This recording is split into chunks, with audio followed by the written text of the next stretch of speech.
I have pages and pages of stuff to go through. Today I'm going to be presenting to you the Prokan 78 Pro Elite Golden White Island Grill. And they have a slogan, built to last grills for generations of gatherings. And from what I can see, it's hard to argue with that. Once again, welcome back to the channel, everybody. My name's Mike from Everyday Barbecue, and today I'm going to be presenting this beast of a grill to you. And I want to start by saying that this is a little bit of a high dollar item, and that's okay. Not everybody's going to be in the market for this, but there are some people that are, and for those people, I want to share my thoughts. I want to share my initial reactions. So I'm having to film this out in front of my house because I can't get it through my yard yet. We have had a couple of big snowstorms here, and the ground is still a little bit too soft even though this snow has melted. I actually put a little video together for my YouTube buddies showing them how hard it was going to be to get this in my yard. So this big beast just showed up. It's like 6 or 7 feet wide, big countertop model cooker, and I didn't know it was all in one piece. So walk with me. I have to get that, which weighs a total of 700 pounds with both packages, 600 in the one big one, somehow through my soft yard between these shrubs and all the way back. If you see that last bush down there, around that to the left, which is up on my patio, which is where you usually see me filming. So this is quite the conundrum. That was a terrible Christopher Walken impression. Yeah, that was a terrible Christopher Walken impression. I was really wanting to put it in its permanent home before I did this video, but I figured this is a good enough backdrop so that I could get this done because I wanted to introduce you to this grill as soon as possible. Now, one of the most important things that is asked that I want to cover is that when this came in its big box, the best way to unbox this and to remove it off the skid is to just cut down the corners on each side and then just peel the box open and then have a few people help you lift it off the skid. That's the safest way, and never ever lift from the counter. There's even a warning label here to tell you about that. And this was a very easy assembly. I don't know how it's going to be packaged in the future. I heard it's even going to be easier than what I had to do here, but all I really had to do was to mount this grill top onto this counter. It was really easy. And I did it with a couple buddies after we lifted it off. We had it done in a matter of maybe 20 minutes tops. So this thing is absolutely beautiful on the outside. Everything is heavy. Everything is constructed out of extremely heavy-duty materials.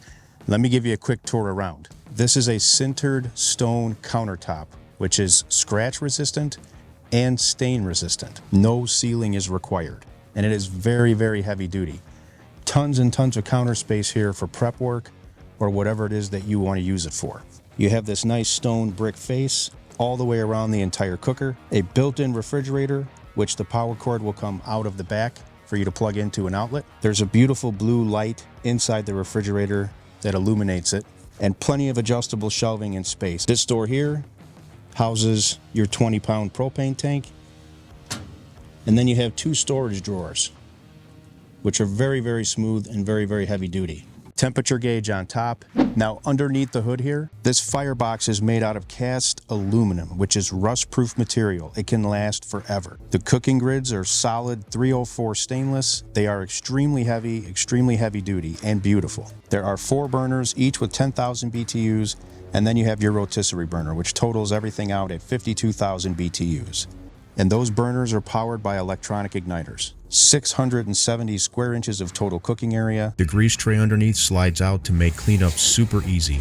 And this comes with a couple extra things, and there are a few optional things that were also sent to me. So let me tell you about those. It comes with an extremely heavy-duty cover. There is a beautiful rotisserie kit that it also comes with. Some of the additional accessory options that you can purchase are a charcoal tray insert. There is a natural gas conversion kit, a full cast iron kit with grates and a griddle. And this cooker has 6 casters, but there's also optional self-leveling legs that you can purchase. So if you don't need to move it around, those are a good option. And there's also some LED knobs, which I have not swapped out yet. I kind of like these steels. I'm not sure if I'm going to go with the LEDs or not. Another very common question that's asked about this cooker is how to light the rotisserie burner properly. So let me show you. You're going to push in the rotisserie burner knob and turn it on and keep it pushed in.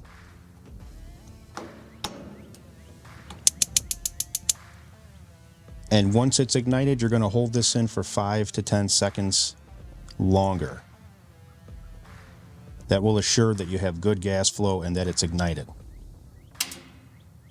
Then you can let go of the knob. I know a big question I'm going to get is whether or not I cooked on this cooker. The answer is yes, I did. And I love to make burgers. I've made so many different types of burgers here on the channel, so I really wanted to test this cooker with just a basic weeknight type cook like burgers. Now, I didn't get too fancy on this cook. I just made some basic burgers, but I want to take this opportunity to show you how to make the best burger patty for your backyard cookouts that you've ever made. So pay close attention. The magic here is to use a baking ring. I'll put a link down below for the one I use, which is available on Amazon. It comes in a set. And get yourself some nice, fresh meat.